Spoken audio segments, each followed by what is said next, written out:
Paling kita hari ini memasuki asma Allah ke kolbu ya bab 2. Jadi bab 1 kebatang untuk belum mengikuti silakan di-share di dunia awang-awang ya. Medsos. Ya.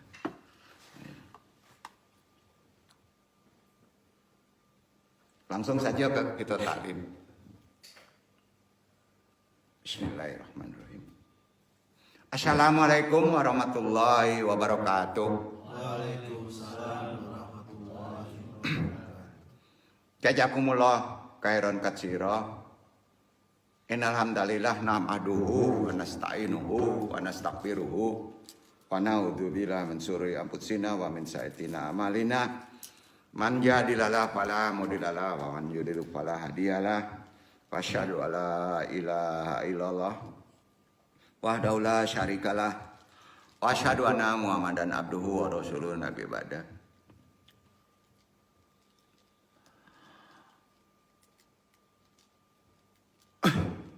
Bismillahirrahmanirrahim. Alhamdulillahirabbil alamin. Wa kafa alladhi an'ama alaina wa hada waladi ammarola kutiba imilladzi Ibrahim hanifa. Allahumma sholli wa sallim wa barik ala sayyidina Muhammadin al-mujitaba al-muqatafa wa ala alihi wa sahbihi ahli syuduki wal wafa. Berdoa kita, subhanaka ilmalana ilama alamtana innaka antal alimul hakim. Rabbi syahri syadri wa yasirli amri wahlul udata milisani yafqahu qauli. Ya Allah, ya Rabb, lapangkan untukku dadaku, mudahkan untukku semua urusanku, uraikan simpul pengikat lisanku. Dalam taklim ini, pentaklim dan yang ditaklimi mudah-mudahan bisa memahami taklim ini. Amin amin ya rabbal alamin. Ikhwan jamaah YMAA rahimakumullah, hadirin yang sama-sama kita takzimi, yang dimuliakan Allah. Salawat tentu salam semoga selalu tercurah kepada tokoh idola kita, junjungan kita umat Islam Nabi besar Muhammad sallallahu alaihi wasallam, juga kepada keluarganya, sahabat, tabi'in, tabi'ut tabi'in, yang merupakan sosok yang luar biasa karena sudah mengantarkan kita seluruhnya mendapatkan berbagai macam nikmat, terutama nikmat iman dan nikmat Islam. Dan kepada siapa saja yang mengikuti jalannya dengan baik hingga akhirul zaman. Wajali wajiro min ahli Rabbana amrina min ladunka rahmah wa haylana min amrina rasyada. Rabbana laludika qulubana bada'il haitana wa hablana min ladunka rahmah innaka antal wahhab. Alhamdulillahilladzi hajana li haja wa ma kunna linahtadiya laula anna hajana Allah. Laqad ja'a rusul rabb bin bil haqq wa nuju antil kumul jannat urid sumuha bima kuntum tamalun amma ba'du. Kemarin sudah kita bahas apa sih cara metode memasukkan zikrullah terhadap kalbu. Artinya memasukkan asma Allah itu ke kalbu kita.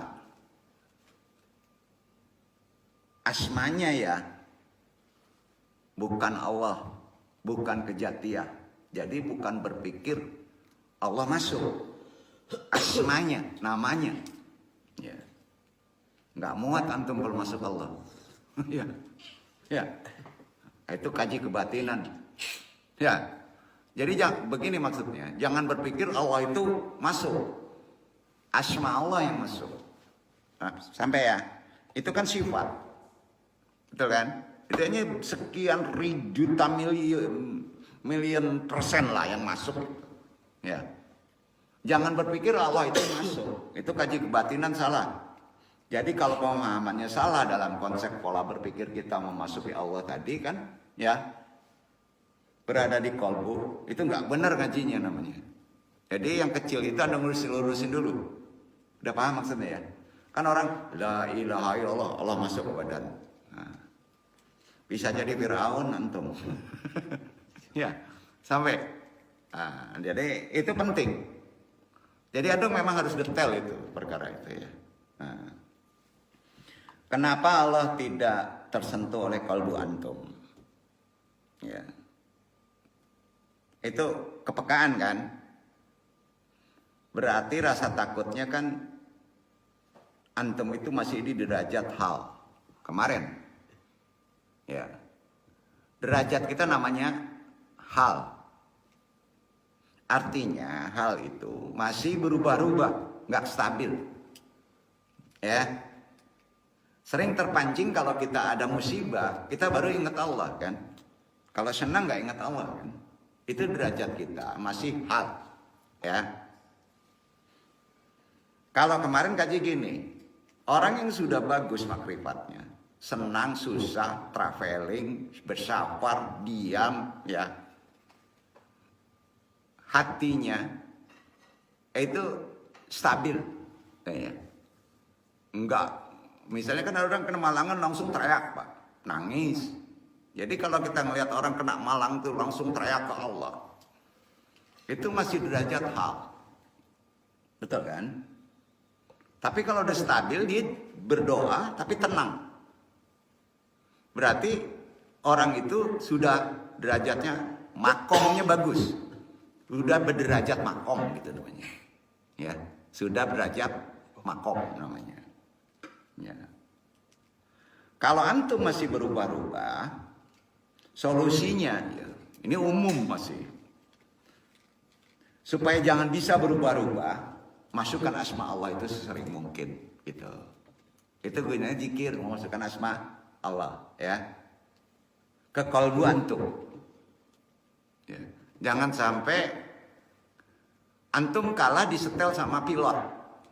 Kalau pilot membuat turbulent, antum baru ingat Allah. Gitu. Nah, misalnya pilot enakannya lurus, dibelokin ke kanan, kan goyang tuh. Belokin ke kiri, goyang tuh. Baru antum gimana? Waduh, celaka, mati aku. Baru keluar tuh Allah semua. Berarti antum masih derajat. Betul, kita berdoa kalau timbul takut kan. Tapi derajat antum masih belum tenang, masih belum stabil. Kalau tenang, antum gimana? Cengengesan aja kan, nggak ingat Allah kan. Jadi orang yang arif, yang punya makom, senang tidak senang, stabil aja. Kaya tidak kaya, stabil aja. Gitu. Pinter nggak pinter, stabil aja. Berat nggak tuh? Berat ya.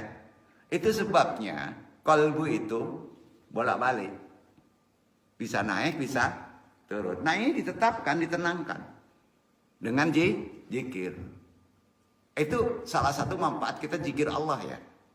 Kalau thayyibah itu membersihkan. La ilaha illallah itu membersihkan dulu. Jadi itu dulu. Allah tidak akan masuk kalau antum nggak suci. Betul kan? Jadi syaratnya la ilaha illallah dulu baru Allah. Ya. Paham ya? Itu namanya zikir nafi isbat yang pangkal. Yang kedua kofi. Itu manfaat dari praktek torekot. Duduk gitu. Jadi antum jangan nyebut Allah dulu. Ya. Syaratnya harus tahara. Zikirnya nafi isbat kan la ilaha illallah. Ya, la ilaha illallah. Qadariyah dulu. Baru masukkan setelah naksaban. Allah. Duduk. Duduk ya. Paham ya? Logika kita kan menerima itu ada di Quran. Itu gunanya kita mengamalkan zikir. Ya. Gimana cara memasukkan asma Allah itu ke kalbu? Bukan Allah ya. Tadi kan disebut. Bukan Allah. Syaratnya kan tahu. Semua kan harus berwudu dulu. Baik lahir maupun batin. Jadi la ilaha illallah baru Allah. Ya.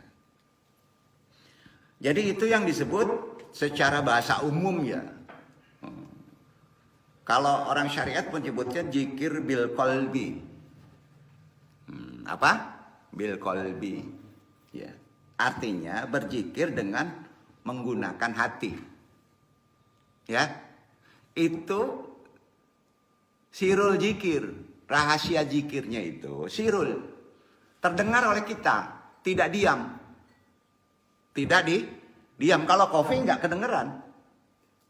Jadi Allah. Kedengeran Allahnya itu. Allah gitu.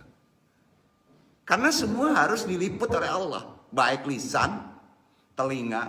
Jadi nggak kofi. Duduk nggak tuh? Itu maqamat awal. Ya. Jadi sering kan salah persepsi. Sirullah. Tidak ngomong kan? Bukan. Dia harus dimasukkan dulu. Tangan kita gimana supaya bersifat asma Allah. Ya kan? Maka harus terdengar pada diri sendiri.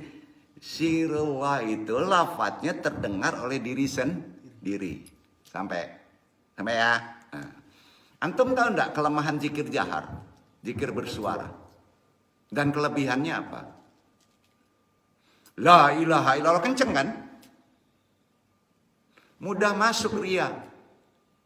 Tahu enggak? Wah, gua paling santing. Kan gitu kan? Kelebihannya apa? Tarbiyah. Mengajarin orang yang diem. Sama kita, imam, kan jahar. Ngajarin yang di belakang. Itu kelebihannya. Tapi ingat, kalau nggak ada penuntun, antum jangan jahar. Sirullah tadi. Lembutkan. Itu ada di Quran. Makanya sering kena bully nanti malah orang-orang yang nggak ngerti. Antum zikir memang Allah itu pakak katanya. Karena nggak enak kan. Betul kan? Ada ilmunya. Jadi seenggaknya kita bukan bisa berkelit. Ada dasarnya memahami konsep zikir ya. Betul ya? Jadi zikir bil qalbi itu terdengar. Tapi lembut. Halus. Ya. Zikir dengan menggunakan hati itu terdengar oleh telinga kita. Dan sama sekali tidak terdengar oleh telinga kalau itu bukan bil qalbi. Ya. Nah. Dalilnya nih ya. Coba dibaca langsung aja Quran surat Ar-Ra'd 28. Jadi Allah yang ngomong nih. Ya, silakan baca deh.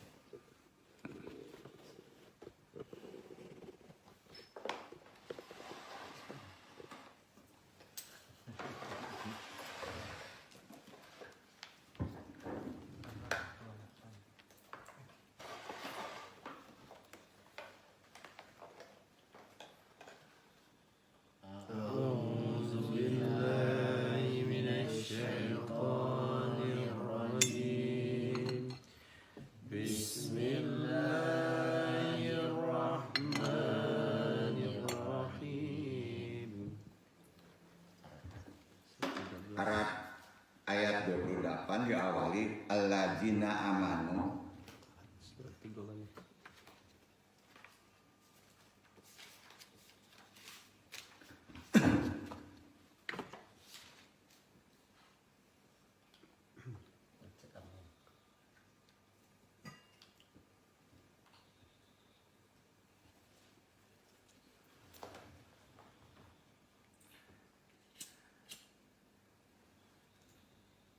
الذين آمنوا وتطمئن قلوبهم بذكر الله ألا بذكر الله تطمئن القلوب.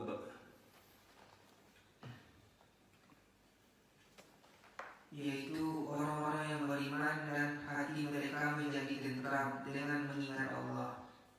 Ingatlah, hanya dengan mengingat Allah lah hati menjadi tentram. Gini pemahamannya, sering orang memahaminya langsung ke diem. Jangan dulu diem. Jangan. Maqamat kita belum sampai situ. Jadi sebut dulu, tapi nggak boleh kencang keras. Allah terdengar, ya, terdengar oleh seluruh tubuh, kan atribut nih, ya, itu dulu. Ada saatnya nanti Allah itu nggak terdengar, itu makomatnya naik lagi. Duduk. Jadi gini ya, antum yang ada semua ini jangan dulu pakai kopi kecuali ada pemimpin. Ya, lakukan kalau sendiri terdengar oleh telinga. Kalau jahar jelas, la ilaha illallah harus jahar.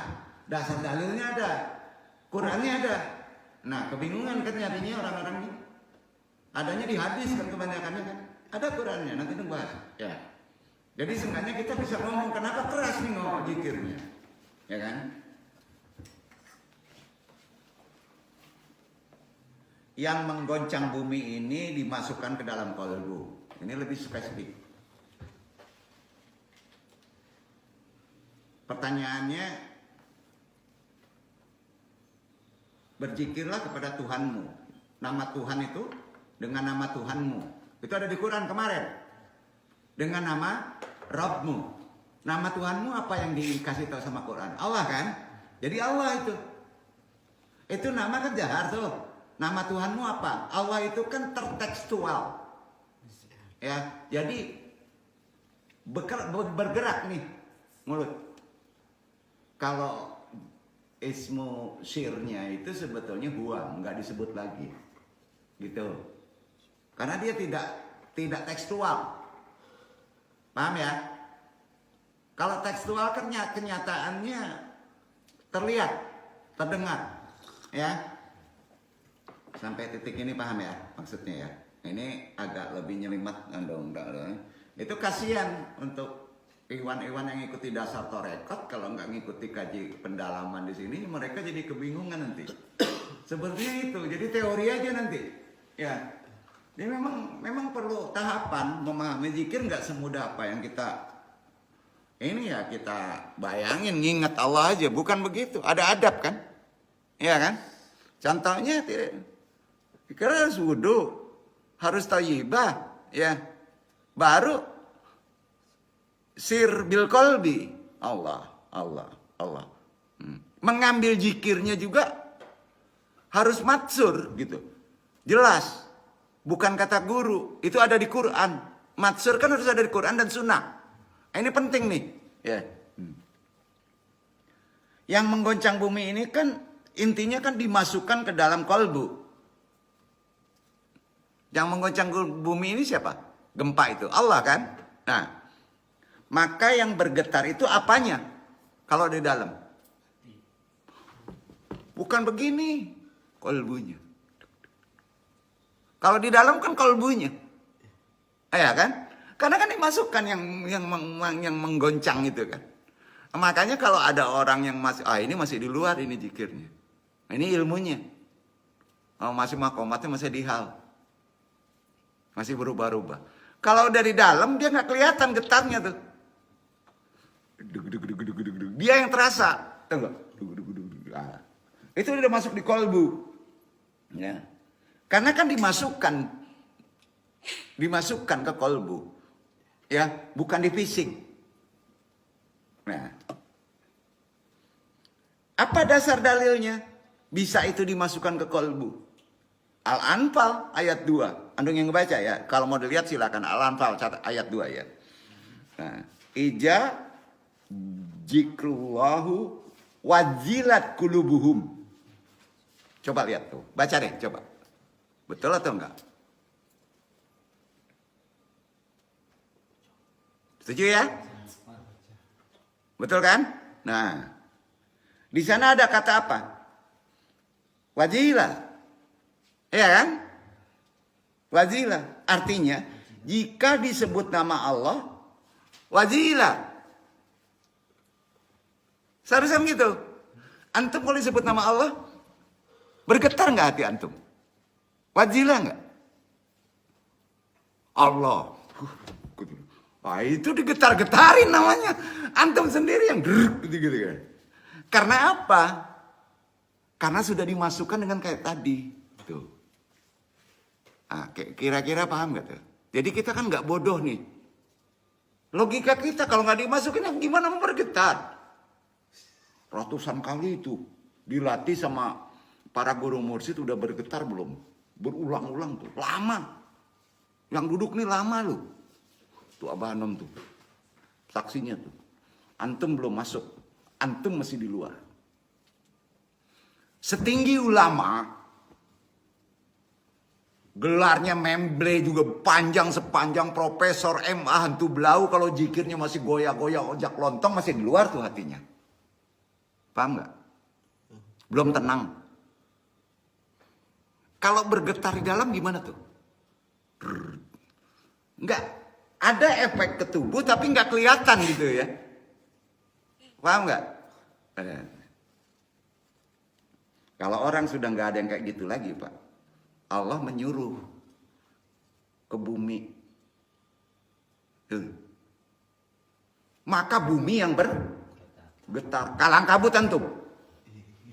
Ayo. Semua itu ciptaan Allah itu berzikir. Tapi dengan caranya. Kalau bumi, gunung, zikirnya dengan apa? Goyangan. Antum sebenarnya bergetar. Ada wazilah. Yakin nggak ada wazilah? Itu kan kata Allah. Tubuh antum tuh ada getaran. Karena sedikit antum mesti jelasin biar dapat. Kalau banyak nggak dong jelasin. Farewell aja gitu ya. Bukan pelit ya gitu. Wazilah tuh, ya. Kalau disebut nama Allah, pertanyaannya sekarang, apakah antum wazilah? Gitu aja. Jujur ya. Rata-rata belum. Jadi wazilah antum kapan? Kalau naik pesawat ada turbulence. Kalau galau, kalau ada kemalangan, ada kematian. Sedih nggak? Karena getaran itu nggak di dalam. Logika kita keterima ya? Keterima kan? Nah. Gemetar hatinya. Jadi gempa di tubuh manusia itu memang ada. Karena tubuh manusia ada mikrokosmos. Yakin? Nah. Al-Quran itu menyebutnya wazil. Wazil. Al-wajilat al-hasya minallah. Jadi gerakan getaran kepada Allah harus ada dulu, alami dahulu, berulang-ulang di tubuh antum. Tentunya perlu guru. Antum kalau sendiri, kalau nggak perlu guru nggak timbul. Itu mesti ada mursyid. Harus duduk. Karena kalau ada mursyid ngontrol dia. Ya, ibaratnya belum ahli gitu. Duduk kata. Itu disebut talqin. Jadi yang bisa merasakan masuk getaran asma Allah itu antum sendiri kan? Bukan bohong-bohong kan? Itu rahasianya kan? Nah. Jadi gempa itu di tubuh ada? Ada. Karena kita mikrokosmos. Ya. Tapi bukan digempa-gempain, itu munafikun. Gitu, udah kelihatan itu. Ya. Jadi al-wajilat al-hasya minallah, getaran kepada Allah dialami dahulu, Pak. Harus ada riyadhah, harus ada yang bantu. Setiap kita zikir la ilaha illallah, dasar pertama. Itu kan pembersihan inti awalnya. Ya. Inti awalnya, tapi ujungnya memasukkan kan? Ya. Betul kan? Turbulent dulu. Lah, tiap getaran kan ada goyang ke atas, Pak. Ilah, ke kanan kan? Ilah. Ha'il, wallah, baru diam kan? Jadi makin kencang tubuh kita bergetar. Jadi kalau la ilaha illallah itu kan dengan tubuh. Berarti makamat antum di la ilaha illallah masih makamat hal. Duduk. Masih di bawah. Itu dulu riyadhah, dibersihkan dulu. Jadi antum harus ribuan dulu zikir la ilaha illallah sampai terasa. Supaya timbul getaran, turbulent.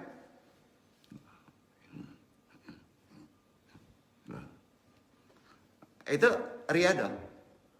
Itu nggak ada di syariat. Itu metode kan. Jadi ibaratnya kalau itu dunia deh. Supaya dia lancar getarannya. Kalau udah masuk di dalam kan getarannya. Gitu kan. Jadi sekarang yang bergetar tubuh antum kalau disebut nama Allah udah paham. Udah paham ya? Memerlukan latihan. Latihannya dengan la ilaha illallah. Sebenarnya udah clear itu. Untuk memahami bergetar nggak antum waktu disebut nama Allah. Itu kan di Quran. Itu metodenya. Sekarang pertanyaan di Anung dijelaskan udah di ilmu tasawuf. Di ilmu syariat. Ulama. Pernah nggak ulama ngomong kayak gini? Di masjid atau yang lain? Pernah. Kasihan banget antum deh. Mau zikir ingat Allah sampai bergetar nggak sampai-sampai. Kasihan kan? Betul kan? Itu kan untuk sholat.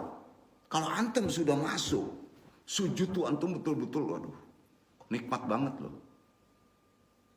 Contoh gini, bergetar itu boleh terus atau enggak? Kalau udah ahli jangan terus. Ya, ambruk antum. Jantungan antum. Nggak kuat tuh. Kalau udah ahli menjadi kenikmatan. Antum kalau baru nikah, ketemu calon istri antum, bergetar nggak? Hah? Jawab. Kalau udah 2-3 tahun masih bergetar, enggak kan? Kalau terus bergetar gimana? Jantungan antum. Aduh. Jadi bergetar itu awal. Logika kita terima nggak? Nah ini itikbar pemahaman seperti ini kok makin kurang ulama menyampaikannya ya. Kan nggak nangkep nantinya akhirnya kan. Nanti supaya bergetar digetar-getarin terus menerus kan. Copot jantungan tuh. Betul.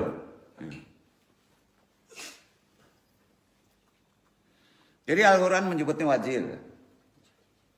Seharusnya badan bergetar kalau sudah makomatnya. Gempa sendiri jadi nggak perlu ada gempa bumi ya. Gempasan sendiri kan. Nah sekarang gini, kalau ada gempa, solusi antum apa? Bisa nggak direm dengan itu? Seharusnya bisa. Di sini kalau ada gempa digituin. Kalau misalnya kita melakukan 40 orang aja, ada yang sampai kepada Allah, berhenti tak gempa? Berhenti bro. Turun bro. Karena alam itu kalah dengan orang yang berzikir tadi. Ada hadisnya. Oh ini zikir ngantiin gempa. Kan gak enak bahasanya kayak gitu kan. Kalau gak ngerti ilmunya kan. Iya kan. Mau belajar ilmu tinggi, ya. Kalau nggak jelas bohong juga kan? Setuju nggak tuh? Bohong juga kan? Kalau nggak ngerti maknanya kan?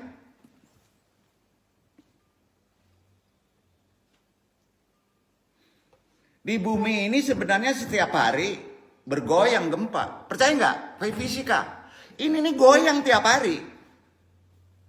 Cuma kita aja yang nggak bisa merasakan bumi itu setiap hari berzikir. Itu kan bahasanya. Betul kan? Kalau dia nggak berzikir nggak hidup. Antum kalau tidak ada getaran tidak hidup. Setuju? Betul kan? Kalau nggak ada itu napas masuk, antum mati. Napas itu mompa kan?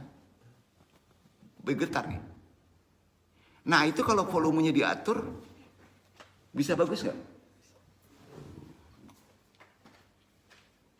Malas senang ngaji ini nih. Antum pada pinter nanti. Nerangkan zikir gitu. Iya. Kebayang nggak kasihan orang yang kemarin zikir tarekot setariyah kalau tidak sampai pemahaman sekarang kan? Kebayang kan? Isi kepalanya apa? Sultan. Kekuatan. Ini bukan. Ya gimana ya? Susah. Orang sekarang susah. ngajarinnya. Allah juga yang bisa menuntunnya kemari. Bukan di sini jago ya enggak. Bumi itu sebenarnya setiap hari bergempa kan? Sepakat kan? Cuman kita aja yang nggak tahu bahwa bumi itu berzikir, bertasbih. Nah, kalau mau kita merenung, tubuh kita ini dari mana? Unsurnya. Bumi kan? Bumi kan? Bukan dari langit kan? Unsur dasarnya ya, unsur tubuhnya bumi. Kan dari bumi. Maka kita nggak perlu nunggu gempa.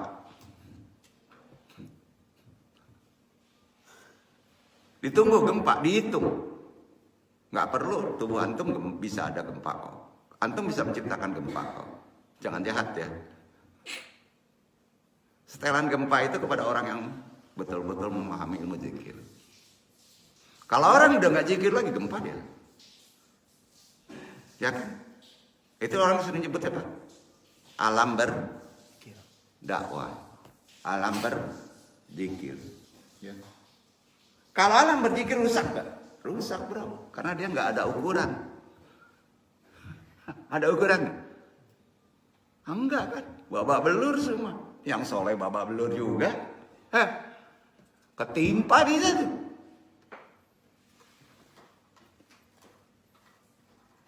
Jadi sudah seharusnya antum ini buat gempa di dalam dengan menyebut nama Allah. Ya, awali. Ya. Betul. Dengan thayyibah dulu. Ija jul jilatul jil jalala. Paham? Hida jul jilatul jil jalala. Ngerti ya? Tahu? Ida jul jilatul. Udah tahu ya artinya? Kalau antum sudah bergetar, bergetar itu enak bro. Enak bro. Naik mobil kan enak kalau bergetar kan.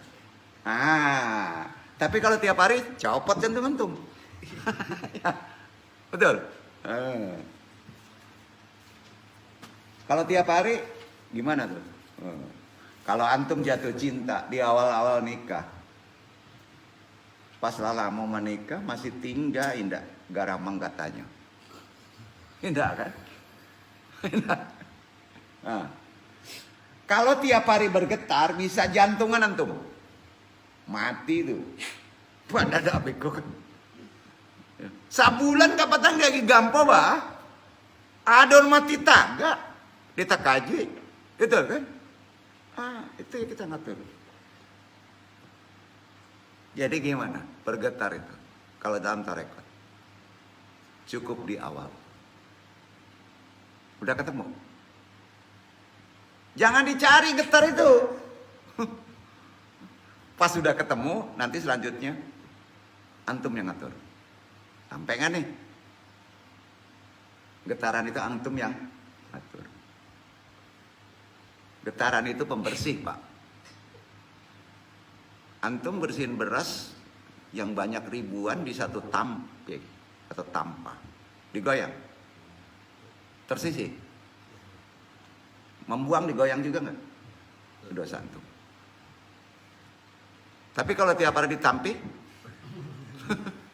digoyang, beras yang tumpah.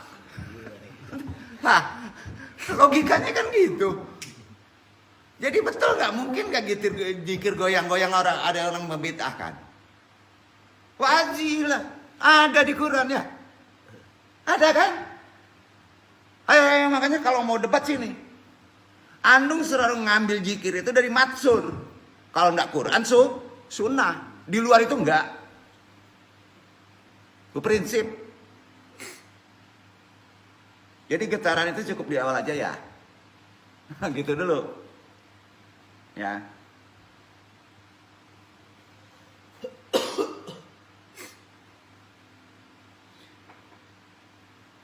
Kenapa masuk kanan, masuk kiri, taruh di tengah udah paham. Betul kan? Metodenya gitu.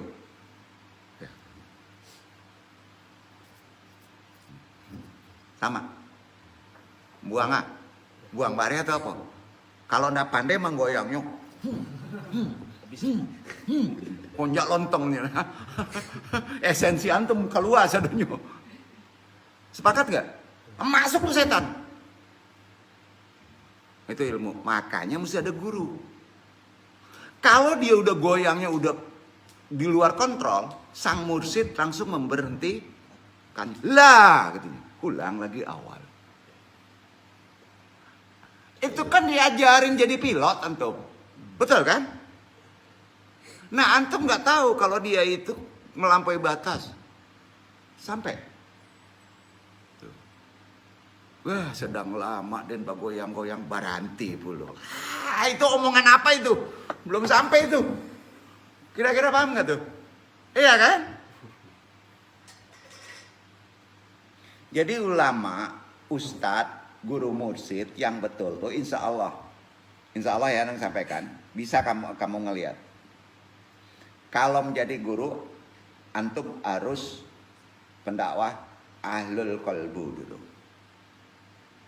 Bukan ahli otak. Awali ahli dulu qalbu. Kalau sudah ahli di qalbu, otomatis antum secara otomatis tidak belajar filsafat ahlul otak. Nabi menanamkannya kemana? Akidah dulu kan. Baru Madinah kan, ilmu, betul kan? Lama mana menanamkan akidah dengan ilmu, dengan Madinah? Lama akidah, puluhan tahun. Gitu juga zikir. Jadi gampang kalau mentaklimkan guru yang benar ini kepada sesuatu, selalu mengarahkan ke kolbu. Kalau antum ketemu guru seperti itu, bukan ke otak dulu ya, ke kolbu dulu. Cari guru macam itu, belajar. Lu kasih tahu aja. Perbedaannya bisa. Kalau sebentar kamu berguru, karakternya mengandalkan kecerdasan kepala, otak mundur. Nanti antum jadi kacau nanti. Mengejar. Oke, akademis kesini dulu. Tanpa didasari ke kolbu. Kacau nggak akhirnya? Kacau kan? Itu gunanya kita di sini.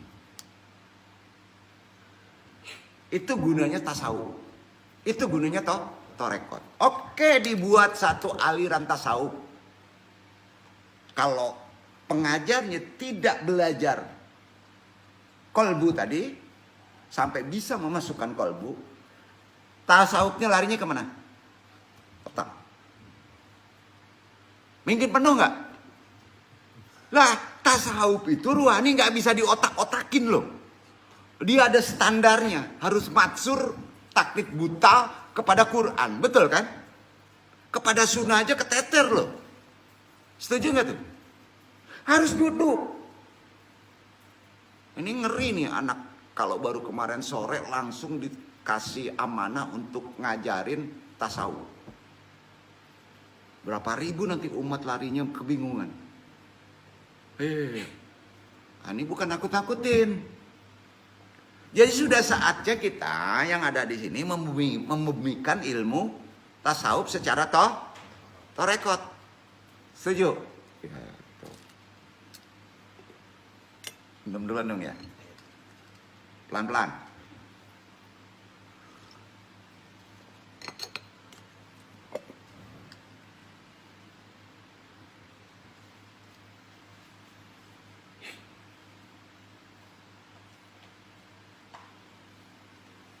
Jadi kalau antum ketemu pentalim, guru, itu bisa menerka. Baik itu ceramah di mana aja ya. Kalau dia mengarahkan dulu ke kolbu, pasti bagus tuh ulama. Karena sudah itu akan standar di otaknya ya. Nah, kolbu dulu. Cari guru macam itu. Nabi Muhammad SAW bersabda, umatku akan terpecah menjadi 7 golongan. Yang benar satu katanya gitu. Betul. Kata 73 di dalam bahasa Arab litaksir. Tahu? Litaksir. Menunjukkan banyaknya. Bukan dipatok 73. Paham gak nih? Litaksir itu bisa kurang, bisa lebih. Sampai. Itu pengertiannya. Bisa kurang, bisa lebih. Pengertian hadis itu. Namun ada pendapat Imam Abdul Qadir Al-Baghdadi yang mempunyai kitab, nama kitabnya ya. Ini terkait dengan umatku akan terpecah menjadi 73 golongan dan satu yang benar. Kitabnya Al-Farqu Al-Bainal Firaq. Al-Baghdadi ini hidupnya sejaman dengan Al-Imam Baihaqi, Ahlul Hadis. Ya, sejaman. Imam Abdul Qadir Al-Baghdadi juga, dia Ahlul Hadis juga. Hidupnya sejaman dengan Al-Baihaqi. Orang tahu kan Al-Baihaqi kan, Ahlul Hadis kan. Mengumpulkan golongan pola berakidah, berkeyakinan, jumlahnya 73 di zaman itu. Setelah itu muncul Imam Sarestani. Beliau ini, Imam Sarestani ini menulis kitab pula yang diberi judul Al-Milaluaniyal. Juga di kitab Al-Milaluaniyal ini beliau mencatat pada masa itu ada 73 golongan. Kalau antum cerdas, diperiksa zaman sekarang, masih ada nggak 73 golongan itu? Itu pertanyaannya. Lain ndak ada sadunya. 73 golongan itu udah ndak ada do. Lah ganti nama. Antaranya Syiah nan masih eksis. Makanya ada Syiah Imamiyah, Ismailiyah, Nursyairiyah, Jaidiyah, selebihnya tidak dikenal. Banyak yang hilang. Itu pengertian 73 golongan itu. Mu'tazilah, Wasiliyah, pernah dengar kan? Itu termasuk golongan yang 73 tadi. Udah banyak yang hilang. Ada juga Nizamiyah, juga dah hilang. Nggak kedengeran kan? Golongan-golongan itu. Terus kemana golongan-golongan yang kata 73 umatku itu terpecah menjadi 73 golongan itu? Kan sebagian sudah hilang tuh. Pola mazhabnya, pola aliran mereka. Ini sebenarnya lebih cenderung kepada pola aliran berpikir. Ada 73. Yang masih eksis ya Syiah itu lah. Imamiyah, Islamiyah, Nursasiyah, Jaidiyah, Mu'tazilah, Wasiliyah. Kebanyakan udah hilang golongan tadi. Menurut hadis tadi. Hadis ini sahih. Juga nih Jamiyah hilang. Terus kemana sekarang? Ternyata ganti nama. Ya. Pernah dengar liberalisme? Ada kapitalisme kan? Neoliberisme kan? Sosialisme kan? Itu sama. Pengertiannya masuk 73, ganti nama aja, paham ya? Dia bukan hilang, tapi ganti nama. Nama itu banyak ribuan. 73, maksud hadis ini supaya paham ya? Ada 73 itu. Pola golongan macam berpikir. Ya. Di Islam tuh, Islam aja loh. Ya. Apa sekarang udah 73 ya sudah? Ya, masih. Udah lama sebetulnya sudah ada perbedaan itu. Namun perlu diingat, di hadis Imam Abu Daud pernah ditanya, "Ya Rasulullah, ketika Nabi mengatakan semua masuk neraka kecuali satu," kan gitu hadisnya. Terpecah 73 golongan kecuali satu masuk surga kan? Ya, semua yang artinya pengertian kita kan 72 golongan itu masuk neraka. Nah, kita sering berpikir, waduh, yang sedikit yang masuk surga kan? Iya kan? Nah, di sini banyak orang salah paham. Ini lurusin dulu. Ini terkait zikir loh, ya. Terkait cara memasukkan asma Allah tadi. Karena itu nanti larinya ke kecerdasan akal. Banyak yang salah paham di sini dari hadis tadi aja.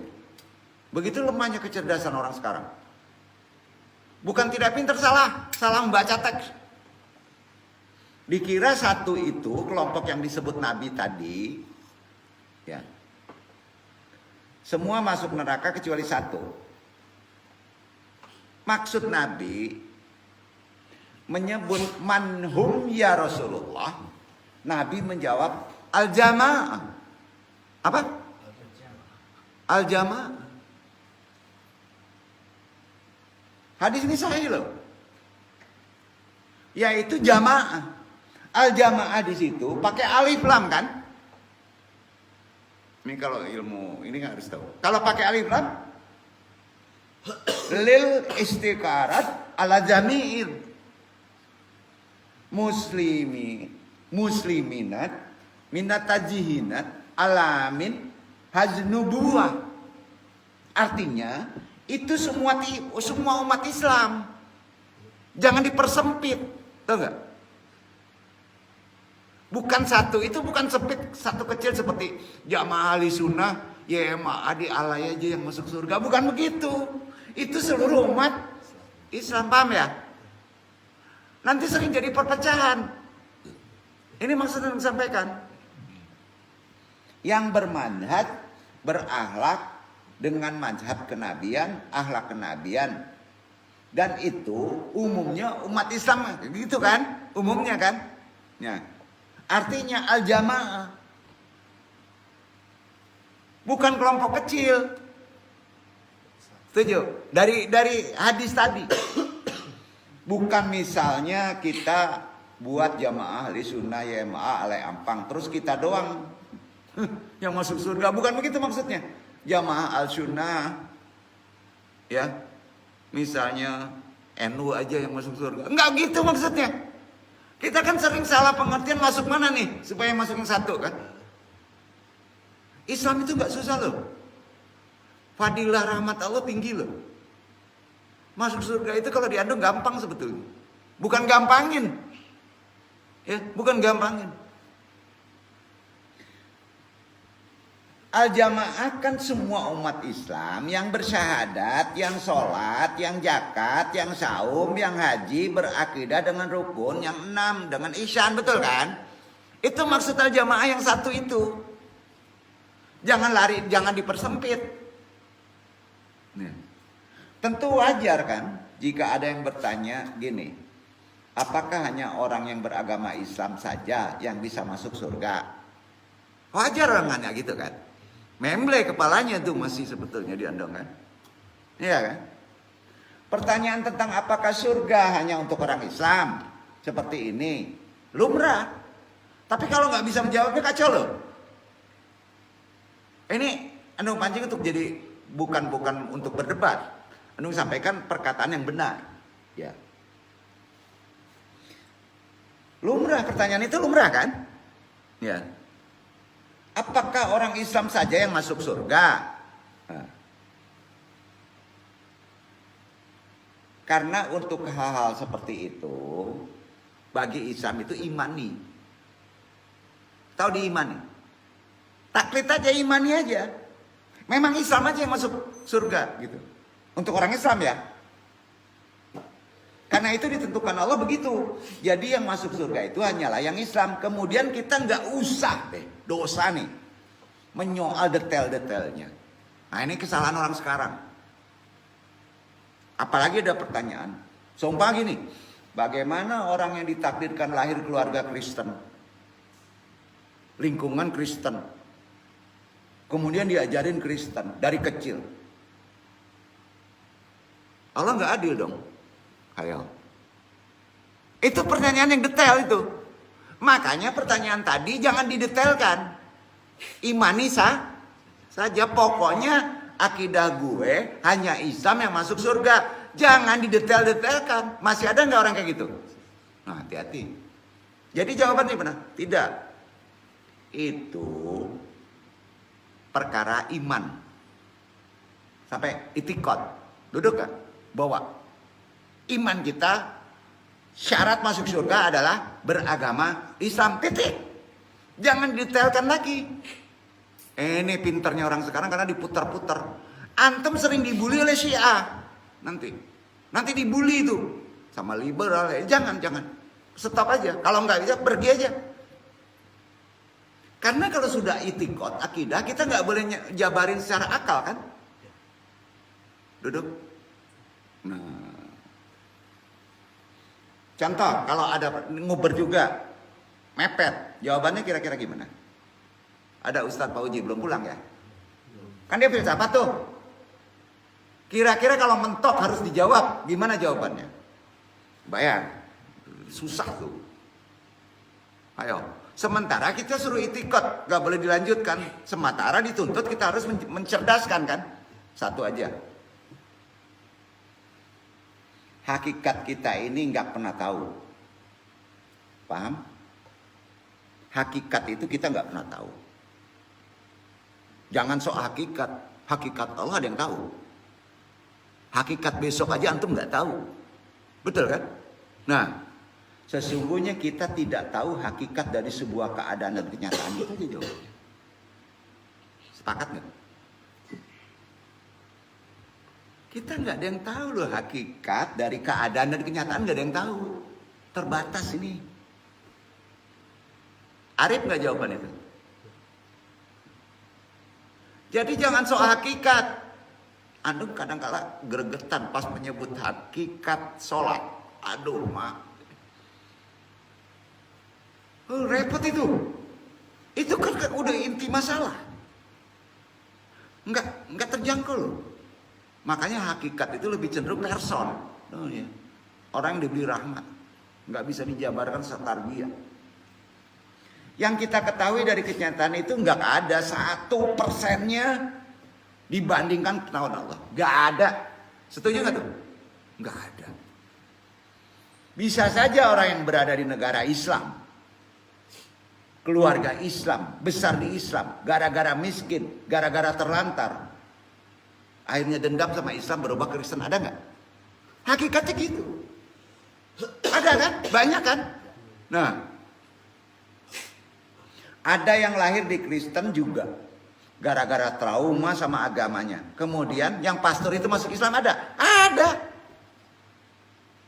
Walaupun dia lahir di Kristen. Allah semua itu kan. Kayak gitu jawabannya. Ya. Udah di atas disertasi tadi itu. Ya, betul. Nggak perlu diuji lagi. Mau gimana? Kenapa background kita Quran? Mau berdebat gimana?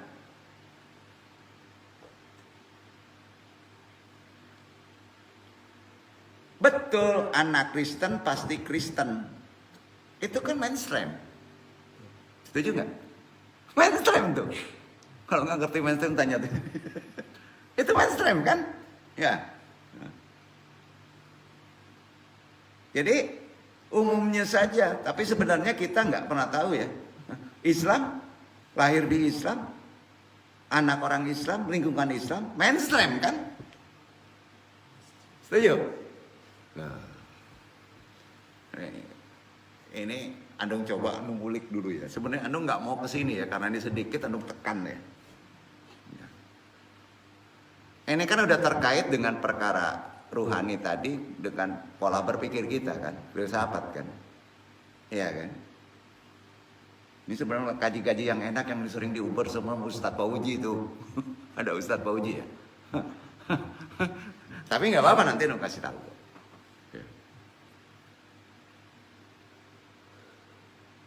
Jadi kita nggak pernah tahu hakikat.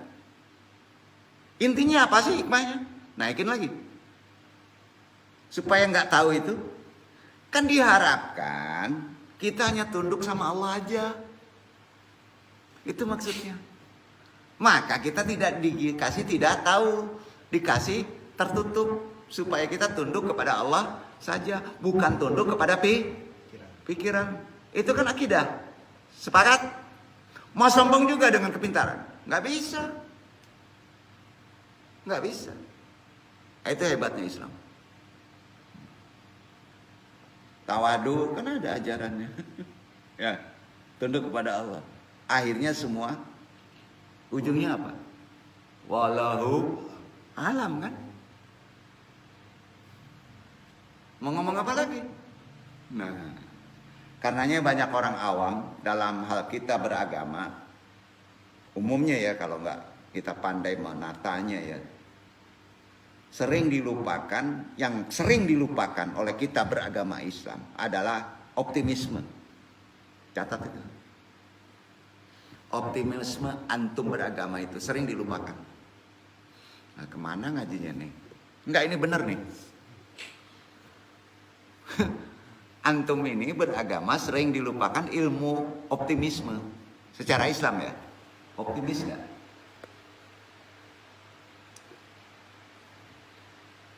Optimisme umat Islam itu prinsipnya harus tinggi. Itu prinsipnya. Duduk mana? Tolong, antum kan optimis mana ya? Optimis ya? Islam itu optimisnya bisyara, disuruh sama Allah harus tinggi. Nggak boleh pesimis.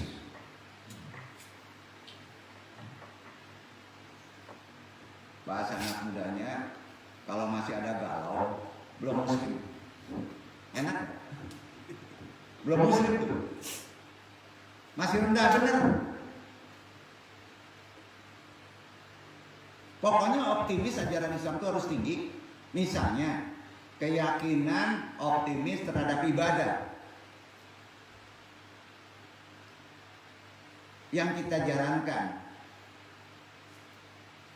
pasti diterima atau tidak oleh Allah. Kan sering ngomong itu.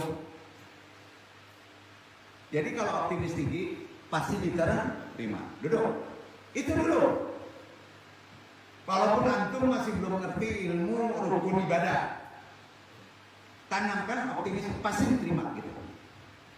Paham nggak tuh? Itu optimis. Timbulkan dulu optimis yakin itu tinggi. Bahwa sebagai hamba kita harus mantap sholat kita diterima oleh Allah. Setuju? Ya? Karena ibadah kita di hadapan Allah, Zat yang Maha, logikanya ya, kita kan ibadah di hadapan Allah, berhadapan dengan Zat yang Maha segalanya. Itu bukan apa-apa. Persoalan remeh dan enteng bagi Allah untuk menerima ibadah hambanya, betul kan? Setuju? Sebaiknya kita samakan optimis. Diterima tidak terima bagi Allah itu gampang itu. Walaupun antum centang perenang, kalau Allah menerimanya, menerima tuh. Betul kan? Itu sifat Allah. Apalagi jika sudah berusaha meniatkan untuk meraih ridhonya. Niat kita ridho, optimisnya pasti diterima. Itu benar. Ini bukan arti kata kita melalaikan syariat, tata cara, bukan. Jadi yang perlu dicemaskan satu aja yang menunjukkan ya dalam perkara ini ya, dalam perkara ibadah yang orientasinya duniawi, misalnya riya kepada manusia, itu yang perlu dicemaskan. Jangan riya. Paham nggak maksud itu? Itu yang paling riskan orang sekarang. Itu sangat menjatuhkan bener akibat antum pada konteks ria itu zaman sekarang ya.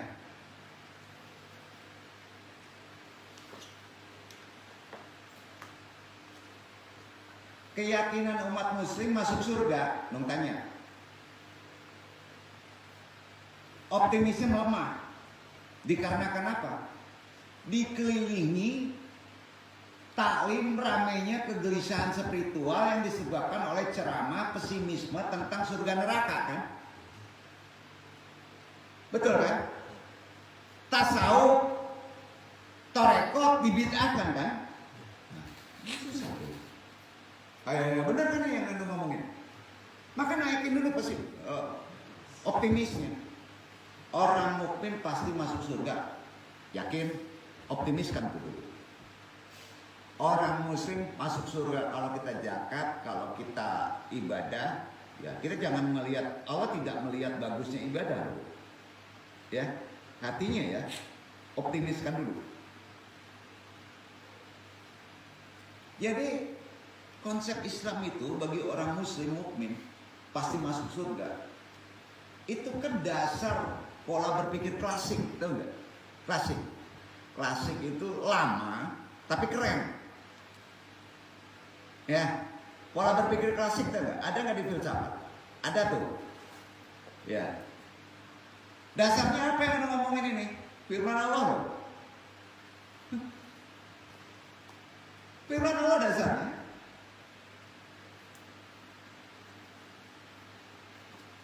Man qala la ilaha illallah yudkhilul jannah wa miftah hal jannati an la ilaha illallah.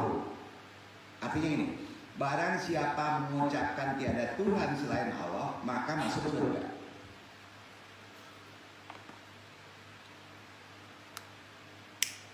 Betul. Apakah mesti istighfar 1000 kali? Bukan gampangin ajaran Islam ya. Nah, kunci surga adalah mengucapkan tiada Tuhan selain Allah. Hadis Quran ada itu. Betul kan? Jadi banyak orang masuk surga. Banyak kan?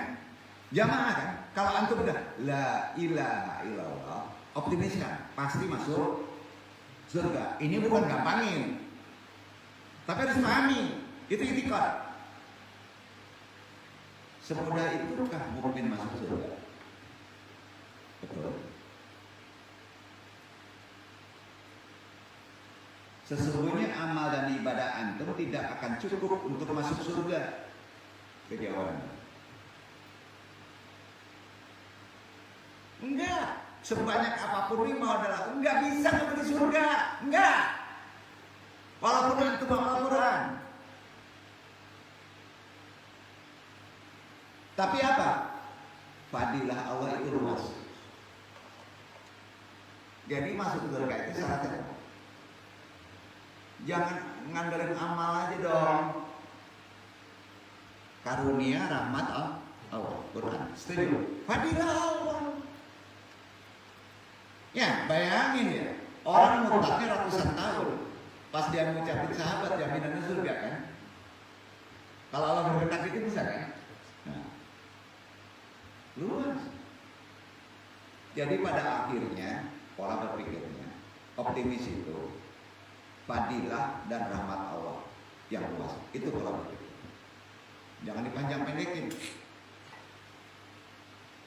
Jadi bukan gampangin ngaji Islam ya. Ngaji ruhani itu berat. Tapi harus disampaikan. Ya. Karena ciri seseorang yang optimis kita tukil dari sebuah riwayat hadis syar'i dalam Ihya Ulumuddin. Bunyinya gini.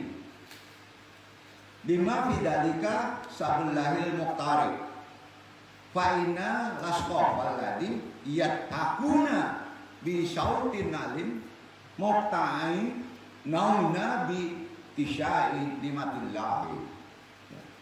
Termasuk umat-umat pilihan Allah itu umat yang tertawa dengan keras saking yakinnya dengan luasnya rahmat Allah. Kalau antum yakin dengan rahmat Allah, antum tertawa dulu. Tidak gelisah karena antum meyakini bahwa antum masuk surga. Meskipun sedang bersedih. hati remuk. Kita harus selalu optimis, memperlihatkan keceriaan kita. Itu dulu. Tidak ceria, tidak bahagia itu sebuah kehidupan yang menjadi persoalan kalau ada. Maka di sini no galau. Jadi persoalan itu. Berarti spiritual antum drop. Betul kan? Atau enggak berspiritual? Jika kita tidak ceria, seharusnya kita malu pada Allah. Setuju? Akidah. Kalau antum dihidupkan dunia ini banyak galau, enggak ceria, enggak gembira, seharusnya antum malu pada Allah. Setuju nggak tuh? Malu nggak? Karena seperti tidak ridho dengan ketentuan Allah. Ayo. Kalau antum galau nggak ridho sama ketentuan Allah, dosa nggak? Duduk. Ya, nggak ridho kan? Antum harus di-win, nggak ridho. Kenapa nggak lulus di UCLA aja di Amerika? Ya. Itu kan ketentuan Allah ya. Nah, kalau nggak ceria antum dengan kondisi sekarang ini, tandanya antum nggak ridho sama Allah, betul kan? Seharusnya malu kan? Karena itu, seorang yang sedang memiliki masalah, namun masih bisa tertawa, mahal nilainya. Makomat itu udah tinggi, bukan hal lagi. Kita tidak bisa diombang-ambing oleh duniawi, gitu berarti. Sampai nggak? Kan itu terasa oleh kita, sehari-hari kita. Nah, sedengar kaji ini, seharusnya kita ketawa terus ya. Jangan sendirian ya. Ya. Pede nggak? Harus pede itu. Allah senang. Makanya al-mubashir. Gembira. Nggak tegang dulu. Kadang-kadang yang buat tegang itu apa? Karena ada ria. Bercanda aja, bahkan bisa menjadi ibadah bercanda loh, kata Nabi. Ya, jika menggunakan ilmu. Jadi ibadah nggak? Kalau bercanda pakai ilmu, jadi ibadah. Itu sebabnya, bukan kata dong. Allah berfirman. Benar nih. Itu dasarnya yang disebut firman Allah. Yunus ayat 58 aja. Itu dasar. Quran surat Yunus ayat 58.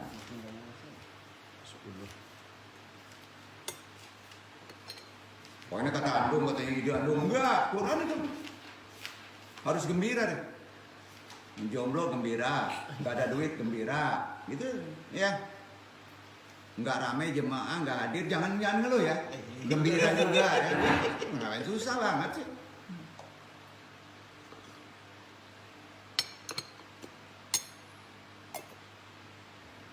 Kul bifadlillah. Kul bifadlillahi wa birahmatihi fabizalika falyafrahu huwa khairum mimma yajma'un.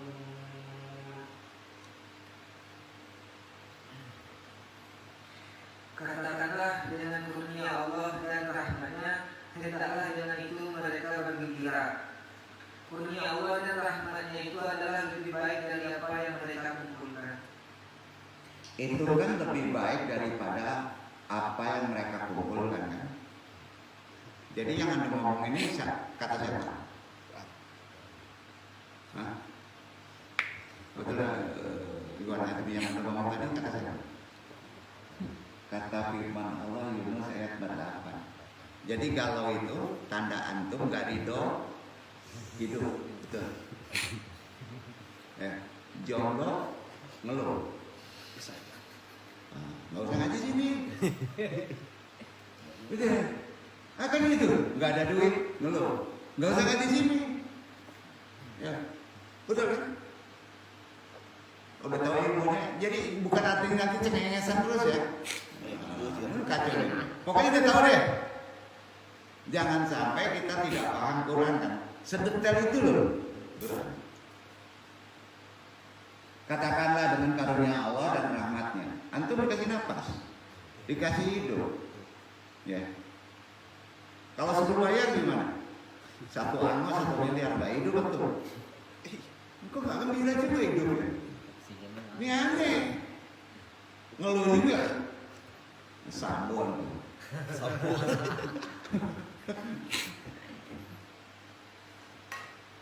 Ayat tadi kan menyuruh agar manusia ceria, gembira, optimis dari rahmat Allah. Semua dapat rahmat Allah kan? Rahimakumullah. Kalau udah rahimakumullah masih sedih juga. Udah, bingung kan dong?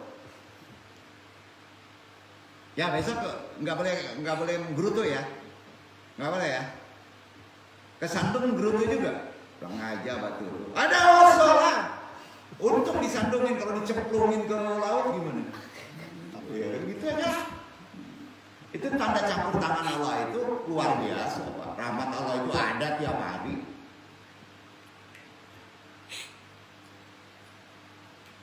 Jadi menampakkan kegembiraan, senyum walaupun antum gak punya duit, sedih, ibadah yang paling tinggi.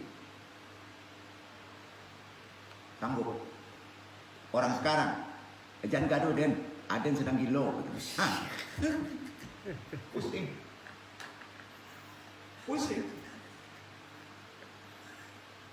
Nah jadi besok pada senyum-senyum semua nggak jadi gampang kan? Kan yang harus disampaikan ada dasarnya kan? Jadi bercanda gembira harus ada ilmunya dari apa? Matsur kan? Quran kan? Ribuan baca Quran, mengikuti semua pola zikir ini kalau itu nggak gembira juga kacau tuh. Coba merenung, bener kan nih omongan tuh? Bener ya? Disuruh nanti urakan ya, gerak tubuh nafas. Emang kalau mangga rutuh juga hujan nih, kacau. Rahmat Allah besar banget deh, ya. Ini memperingan kehidupan kita ke depan. Insya Allah itu betul. Dan itu ibadah tinggi ya. Coba seenggaknya kita setelah paham, kita kan jadi enak, happy. Ya, happy nggak nih? Apa sih yang dikeluhin? Mati bukan urusan kita ya. Nggak ada duit ya. Udah, terima aja rahmat Allah dengan ridha Allah. Antum diurus sama Allah. Kenapa saya nggak jadi presiden? Coba antum dulu jadi presiden, nggak bisa tidur. Diukur, tahu Allah dulu. Jadi senyum keceriaan, senyum kepada sesama, aktivitas mentransfer energi positif dengan orang lain itu sangat besar pahalanya. Kalau datang dari keikhlasan dalam. Sepakat? Beda ya, kalau ada maunya ya, namanya butuh kan? Beda nggak? Beda. Masuk Allah kalau begitu? Enggak kan?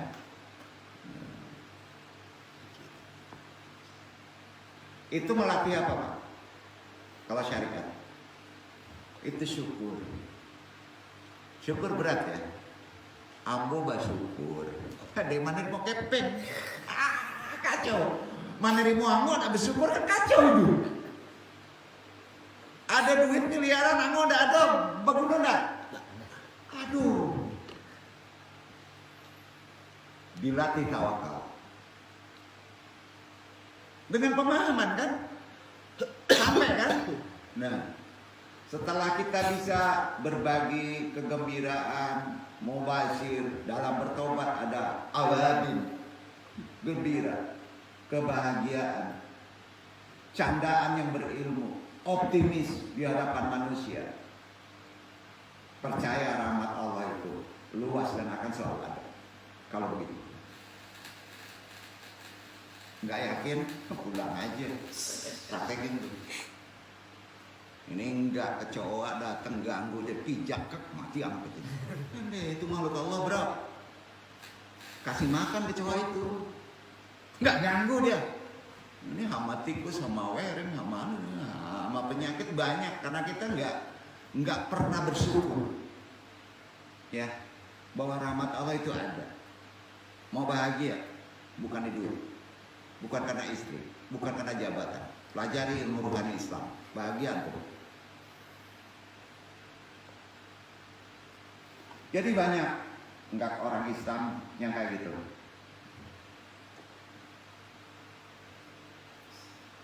Banyak ya, sangat banyak. Jadi kalau antum mengatakan itu cuma kelompok kita, kaji kepanggang, itu antum sudah berkata bohong. Saya aja yang masuk surga. Ya. Itu manhaj ahli sunnah wal jamaah alai. Nah, enggak jamaah. Ya gitu. Jadi antum sudah berbohong atas nama Rasulullah. Iya kan? Rasulullah kan nyebut jamaah kan? Ya. Jadi berbohong atas nama Nabi itu tidak hanya nambahin, tapi sudah menyedikitkan yang banyak. Tanamkan itu maksudnya. Jangan sekali-kali menyedikitkan rahmat Allah yang banyak. Sampai masuk ke tuh. Loncat-loncat kajinya dong. Iya kayak gitu ngaji rohani. Supaya jangkauan pikiran kita tidak nyempit. Siapa ya? Tidak nyempit kan? Kalau filsafat kan tempurungnya di sini, bro. Ya, kalau dimasukin asma Allah luas nggak? Membantu ke sini nggak? Itu hikam, hikmah terbuka. Jadi nggak perlu ngaji aneh-aneh puasa 100 hari di kuburan supaya hikmah ilmu dapat. Ngaco itu, sangat ngaco deh. Nggak sesuai zamannya ya. Kecuali perang. Jadi kalau kita melihat ciri-ciri pembohong, tidak hanya mereka memalsukan hadis zaman sekarang ini, bukan sahih nggak sahihnya bukan, tapi juga sudah memalsukan makna dari hadis. Setuju? Bahaya. Menyempitkan makna teks-teksnya kenabian, mereka juga tetap saja pembohong yang luar biasa. Ya, banyak itu. Jadi ikhwan jamaah hadirin sekarang, pengertian al-jamaah di situ siapa ya? Jamaah umat Islam itu sendiri, kan? Ya kita. Jadi apa karakter yang melekat pada keulamaan mereka? Bukan pada karakter orang awamnya, bukan. Tapi cenderung kepada ulamanya yang mau disampaikan ini.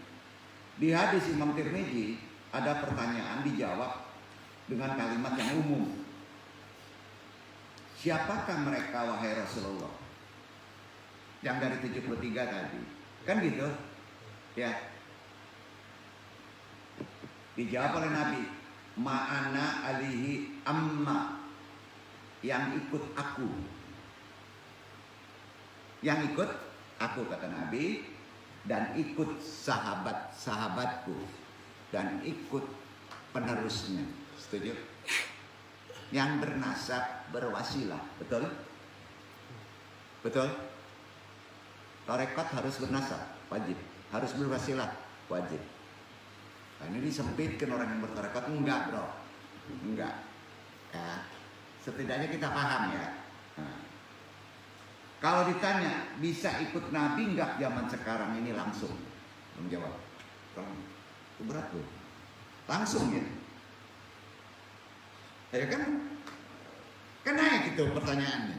Nah, mungkin ada yang bilang cukup pakai Sahih Bukhari, tanya kan? Umpamanya jawab gitu. Itu artinya ikut Imam Bukhari, kan gitu. Ya, betul kan? Bukan ikut Nabi kalau dendong.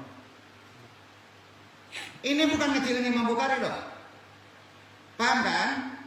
Imam Bukhari mengumpulkan hadis sahih menurut Imam Bukhari kan? Menurut Imam Bukhari kan? Nah, Imam Bukhari lalu kok antum kok ikut itu? Itu namanya ikut Imam Bukhari, bener kan? Ulang ya. Nah, kenapa antum percaya kepada Imam Bukhari? Naikkan lagi pertanyaan. Itu yang bertanya pada diri, mengenal diri. Kenapa ikut Imam Bukhari? Antum percaya? Naikin lagi. Apa ada jaminan Imam Bukhari ikut Nabi? Antum tahu hidupnya? Kan nggak tahu. Kan katanya. Ini gimana ngaji ini? Akan betul ini. Yang cerdas kan gitu kan? Ada nggak jaminan Imam Bukhari ikut Nabi? Nggak ada jaminannya kan? Betul kan? Apa jaminannya? Ayo. Kecuali orang yang dekat dengan Nabi kan? Dengan Imam Bukhari kan? Ya. Sekali lagi ini bukan mengecilkan Imam Bukhari atau memojokkan, tidak. Dia ahli hadis. Nggak ada jaminannya. Nggak ada jaminannya. Itu sebabnya antum yang Islamnya kurang wawasan, kurang ilmu, kemudian jadi mudah dibully oleh orang-orang Syiah. Apa? Akibat pola berpikir begitu. Ya, untuk bisa menghantam Imam Bukhari. Duduk gak? Padahal Imam Bukhari benar. Nah, kita umat Islam menjadi sering salah paham. Salah paham lagi. Terus ngapain ikut Syafi'i, ikut Bukhari aja? Ada yang kayak gitu. Udah ngapain ikut Imam Syafi'i, ikut Imam Bukhari aja lah. Jadi Iwan semua, apa kata Nabi? Yang ikut aku dan ikut sunnahku itu yang betul. Itu perkataan Nabi. Yang ikut aku dan ikut sunnahku. Jangan disandarkan kepada person seseorang, karena Imam Bukhari nggak ada jaminan ikut kepada Nabi kan? Jaminannya apa? Jadi benerin dulu pola berpikirnya, walaupun itu betul. Nah, antum referensi betul ke kitab-kitab. Jaminannya kitab itu bener nggak? Susah ini sekarang tuh. Yang matsur apa sih? Dua kan cuma. Apa kita nyandarkan Quran ke sunnah? Enggak bisa referensi ke sini. Kan ngaco ini perguruan. Ya, nggak bisa berdebat kalau udah ke sana kan. Itu aja. Nggak bisa diuji kan.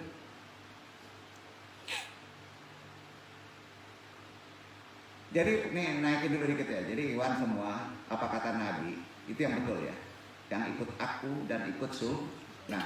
Kalau ditanya macam antum ahli sunnah wal jamaah kan? Dikuatkan dengan apa? Man anna alaihi amma. Yang ikut aku maksudnya ke Nabi dan ikut sunnahku. Kalau tetap menyadarkan pada person seseorang, ya ikut Syafi'i, ikut Imam Bukhari, nggak ada jaminan dong. Bisa nanti antum dibully sama orang yang berlainan akidah, itu makrifat. Duduk kan? Pola berpikir paham kan nih maksudnya ya? Bukan menginjilkan beliau ya, bukan ya? NU tahu besar kan? Nahdlatul Ulama ikut Nabi nggak? Tanya, jawab nggak? Ikut Nabi nggak? Nah, bingung tuh. Ada NU sini. Kalau mau tanya, kamu ikut Nabi nggak?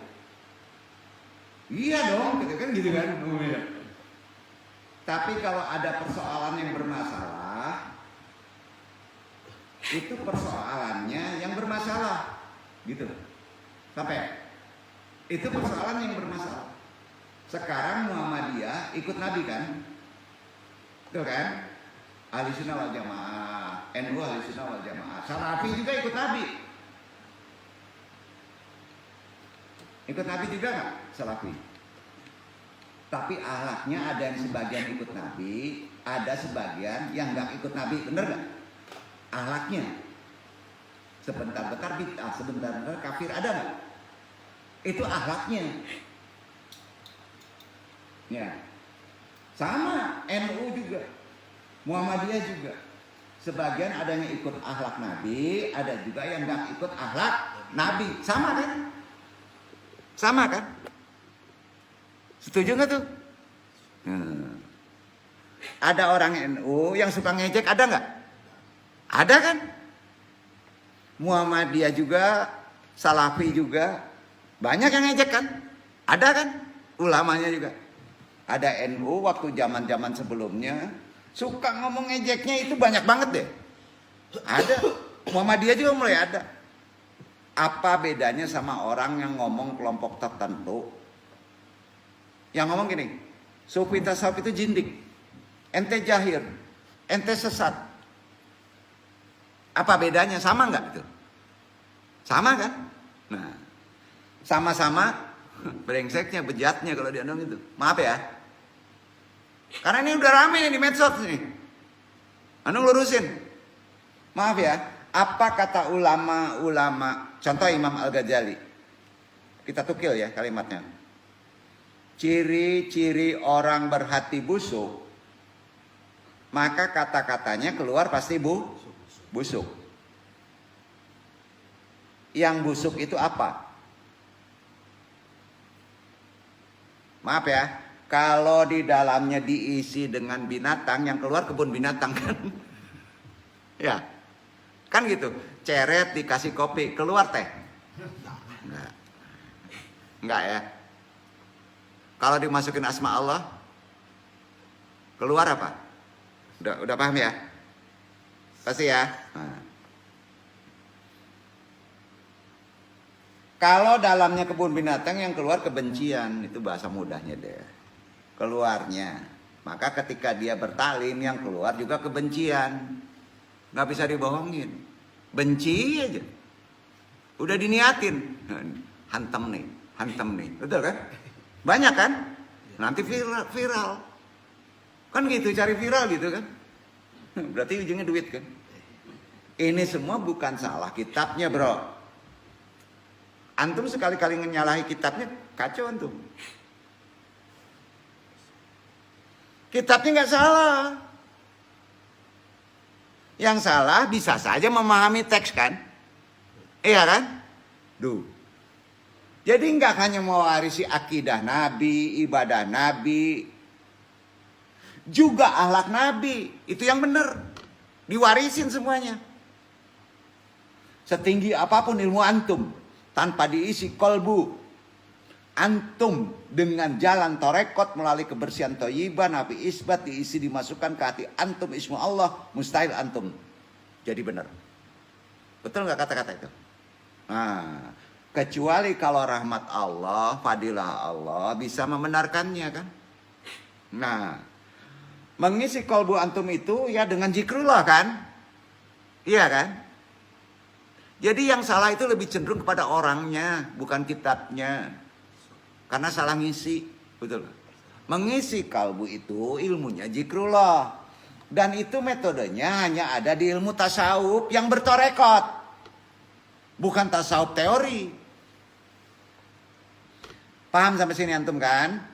Karenanya, pertama, definisi dan dalil zikir adalah konteks bahasa mengandung beberapa pengertian zikir itu. Mengandung arti menceritakan, ada di Maryam ayat 56, Al-Anbiya ayat 50. Ya, perkara sholat zikir juga Al-Baqarah 239. Wahyu zikir juga Al-Qamar 25, banyak. Kalau dibedah bisa sampai pagi nih. Itu uraian udah biasa itu. Banyak orang yang mengartikan begitu. Jadi arti zikir yang sebenarnya adalah suatu cara media untuk menyebut mengingat nama Allah. Jadi semua untuk aktivitas yang tujuannya mendekatkan diri kepada Allah dinamakan zikir. Setuju gak tuh? Iya kan? Seperti sholat, zikir. Toha ya 14. Tetapi lebih spesifik. Ya. Zikir dibatasi dengan kata mengingat Allah dengan lisan dan hati. Dalilnya Al-Ahzab 41. Al-Baqarah 152. Dalam hadis Sahih Tabrani, Nabi bersabda, "Man yuridu an yallahuwa fi jannatil jannat drabal adkar." Siapa yang ingin bersenang-senang di taman surga, perbanyak zikir. Perbanyak zikir. Itu yang pertama. Arti kata, definisi dari dalil zikir itu. Yang kedua, sebutan dan nama dalam zikir. Untuk mempermudah mengingat ya, dalam syariat dulu. Ini ulama memberi sebutan zikir digunakan dalam keadaan. Antum menerapkan zikirnya dalam keadaannya begini. Ya. Bismillah. Diucapkan waktu apa? Halo. Bismillah. Setiap memulai sesuatu. Betul kan? Nah, itu jangan lupa. Ya. Hamdalah atau tahmid. Diucapkan akhir sesuatu. Udah akhir bismillah juga. Kan gak berilmu. Bismillah memulai sesuatu. Hamdalah selesai mengakhiri sesuatu. Istighfar. Ini syariat ya. Tunggu dulu, itu zikir tuh. Istighfar. Diucapkan ketika melihat, mendengar sesuatu yang tidak diinginkan atau untuk memohon ampun. Dua. Kita melihat yang gak diinginkan. Misalnya siapa? Bluk. Astagfirullahaladzim. Betul kan? Minta ampun. Astagfirullahaladzim. Betul kan? Iya kan? Kan ada tempatnya semua. Ya. Haukalah. La haula wala quwata illa billah. Diucapkan kira-kira ketika melihat apa? Ketika mendengar apa? Kalau sesuatu banci, bukan banci perempuan lelaki, benci. Benci. Kalau antum benci, baik itu perempuan, baik laki-laki, jajok den, dosa itu. La haula wala quwata illa billah. Itu rahmat. Kan harus tahu tempatnya. Itu yang zikir. Ya. Al-masyiah. Apa kira-kira diucapkannya? Apabila ingin mengerjakan sesuatu yang hebat, ajaib. Namanya al-masyiah. Apa itu al-masyiah? Sorry ya. Ya nanti Endung jelaskan. Mengerjakan sesuatu yang tertantang hebat. Al-masyiah. 6. Tahlil. Syahadah. Diucapkan ketika orang non-muslim masuk Islam. Betul? Wajib kan? Apalagi? Tahlil. Syahadah. Dalam sholat. Tuh. Maka Islam lagi. 5 kali. 7. Tasbih. Kira-kira apa? Nah itu ilmunya belum datang nih. Ketika melihat, mendengar kekuasaan Allah nampak. Nah, itu tasbih. Takut nih dikasih tasbih nampak lo gampang kan kekuasaan Allah. Nah itu dia ilmu tasbih. Baru putar. Jadi itulah ada 7 letaknya untuk berzikir. Itu zikir semuanya. Semua nggak perlu disebut tasbih itu apa. Subhanallah la ilaha illallah kan. Bukan tasbih untuk minta rezeki, kemana larinya? Harus tahu tempatnya dong, iya kan? Jadi pemberi nama dalam zikir biasanya diberikan nama orang-orang yang pertama mendapatkan zikir. Ya. Sama dengan Torekot, Naksabandi, sama. Syataria, Abdul Syattar. Atau orang yang menyusun zikir-zikir dalam suatu susunan seperti Hijib Nawawi. Hijib Nawawi. Zikir yang ditulis oleh Syekh Nawawi. Ratib Al-Hadad. Zikir yang disusun oleh Habib Alwi Al-Hadad. Betul kan? Ratib Al-Atash. Zikir yang disusun oleh Al-Habib Ali bin Husain Al-Atash. Betul kan? Nah. Sedikit lagi kita tutup. Anggota tubuh dalam zikir. Ada yang tahu? Hakikatnya semua anggota tubuh manusia dapat digunakan zikir. Seluruhnya. Asalkan digunakan untuk bersyukur, mendekatkan diri kepada Allah. Seperti sholat, zikir. Puasa, zikir juga. Tujuan puasa, supaya ingat Allah. Pergi haji. Tetapi para ahli tasawuf membagi zikir itu dengan 2 bagian. Khusus tasawuf. Satu, zikir bilisan. Yaitu berzikir dengan menggunakan lidah, menggerakkan kedua bibir. Bilisan. Bergerak. Dasarnya firman Allah An-Nisa 103. Catat aja itu. Ya.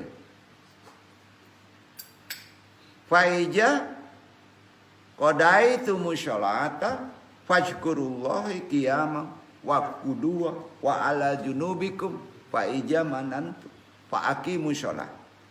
Inna sholata kanat alal mimina kitabam maquta. Ya.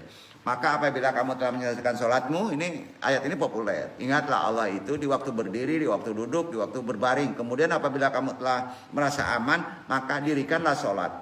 Sebagaimana biasa. Sesungguhnya sholat itu adalah fardu yang ditentukan waktunya atas orang-orang beriman. Itu lisan.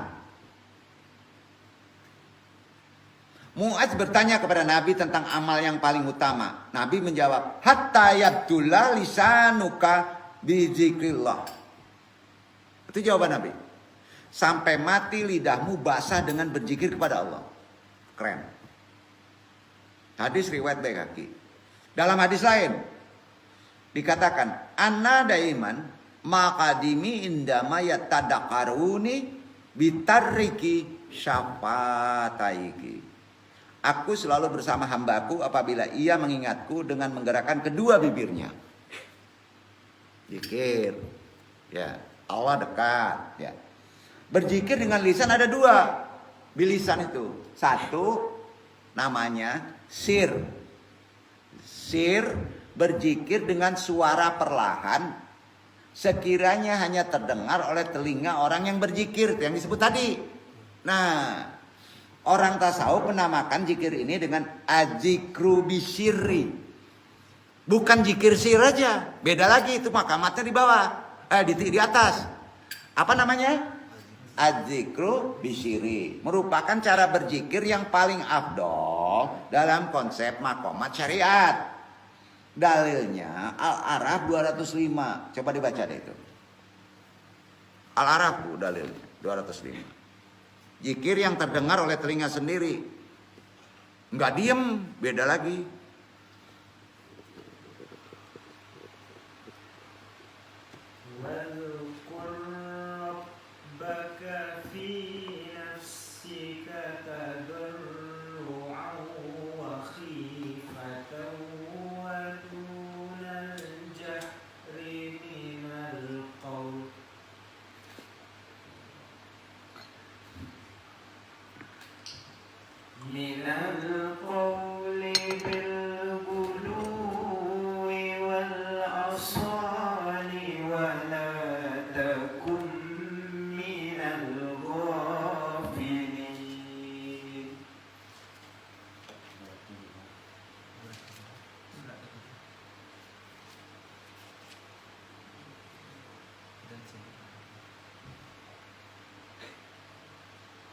Dan sebutlah nama Tuhanmu dalam hatimu dengan merendahkan diri dan rasa takut, dan dengan tidak mengeraskan suara di waktu pagi dan petang, dan janganlah kamu termasuk orang-orang yang lalai.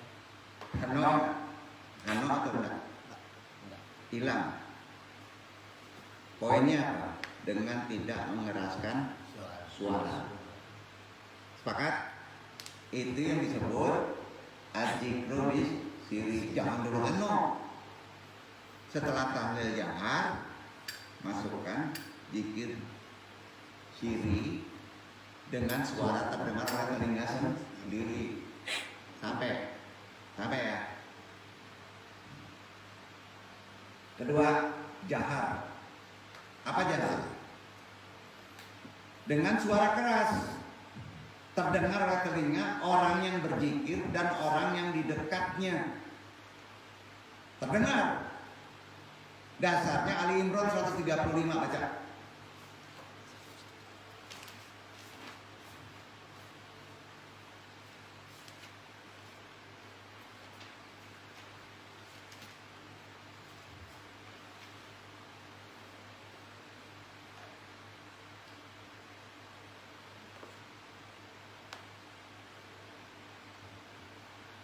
والذي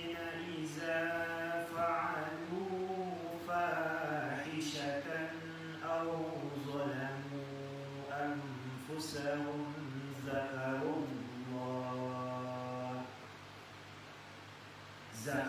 الله فاستغفروا لذنوبهم ومن يغفر الذنوب إلا الله ولم يصروا على ما فعلوا وهم يعلمون.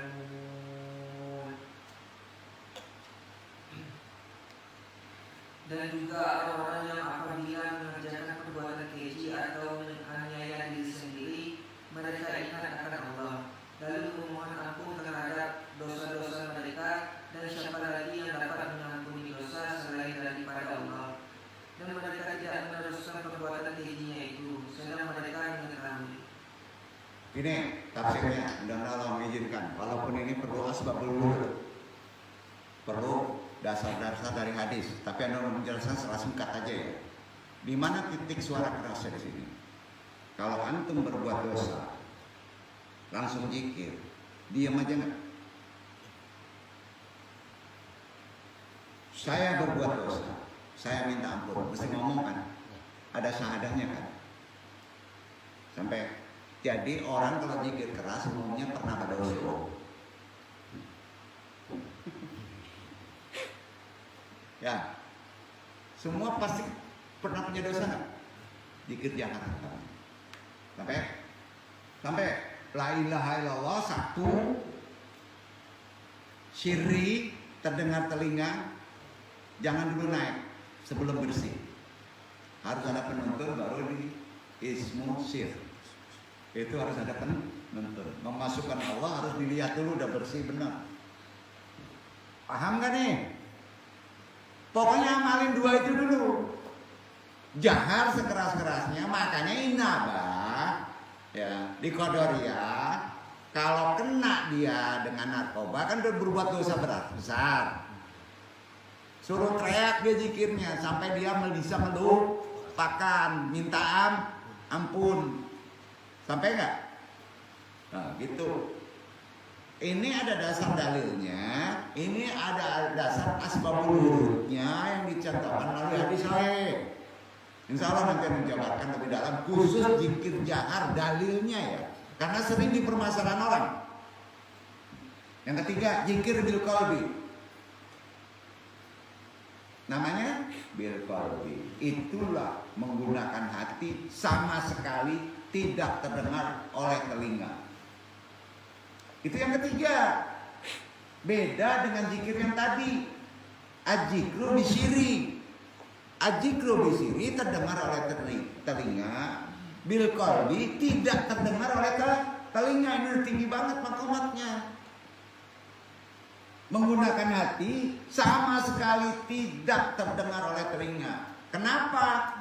Karena asma Allah sudah ada di dalam. Sampai ya? Dalilnya mana? Arat 28 dibaca.